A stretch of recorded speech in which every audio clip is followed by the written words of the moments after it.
Hi, I'm Glenn Ferguson, your Bahamas Realtor, with another video revealing for you the insider secrets you need to know to avoid common home buying mistakes, save money, and eliminate risk when buying your first home. One of the things that shock most first-time home buyers is the additional costs associated with buying real estate. Most feel that the cost ends with the deposit and are surprised to find out that it does not. With every real estate transaction, there are three specific expenses that you can expect. There is the stamp tax or stamp duty, the real estate agent commission, and the legal fees.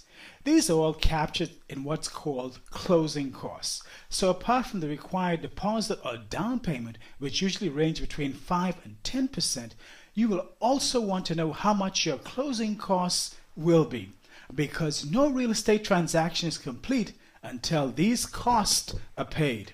But there is some good news, as some of these costs are shared by the seller or the vendor, and as a first-time home buyer, you may exempt it from stamp tax on homes valued up to $500,000. So here's how the closing cost is assigned, bearing in mind that most real estate sales in the Bahamas are contracted on a gross basis, and that the Bahamas Real Estate Association (B.R.E.A) requires all advertised prices to be gross figures. When it comes to closing costs, the seller will pay any real estate commissions that may be due as a result of the sale, and this could range between 6% on improved property and 10% for undeveloped land. Secondly, they'll pay their own legal expense, which typically range between 2.5% of the gross price. And the seller will also pay half of the stamp tax or 5% of the selling price. You as the purchaser, on the other hand, will pay, in addition to any required deposit, your own legal fees. As I mentioned, these range between 2.5% of the gross price, half of the government stamp tax or 5%, and any recording fees, and these are typically $3.50 to $4.50 per page on the conveyance and other closing documents that need to be recorded. However, if the sale is a net sale, then you as the purchaser would be responsible for payment of all of the fees, both vendors and purchaser's fee, associated with the transaction. Here's a breakdown of what the government stamp tax looks like. As you can see, it's based on a graduated scale, and the tax is calculated based on graduated values.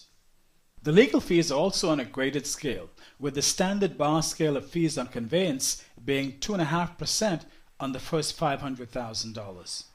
It is also useful to point out that the legal fee should also include the lawyer's opinion on the title to the property. If so, then this opinion is considered to be the same as title insurance, and the lawyer is liable should you find that there is a defect in the title. You also want to ensure that your lawyer has professional indemnity insurance, as this will also allow you to recover should there be some defect in the title. Well, there you have it, an understanding of the closing costs involved in buying your first home. Well, we're here to help, and so we've got a bonus for you. It's a $1,000 closing cash coupon, and you can get it for only $69.95, but it is limited to the first 25 persons. When you buy this coupon, it will give you at least $1,000 off of your closing costs when buying or selling your home in the next 12 months. So you want to be sure and get this coupon. It'll help you to reduce your closing costs. As always, if you have questions, feel free to call me, Glenn Ferguson, your Bahamas Realtor, at 327-2453, or simply complete the form below this video, and I will get you the answers you're looking for.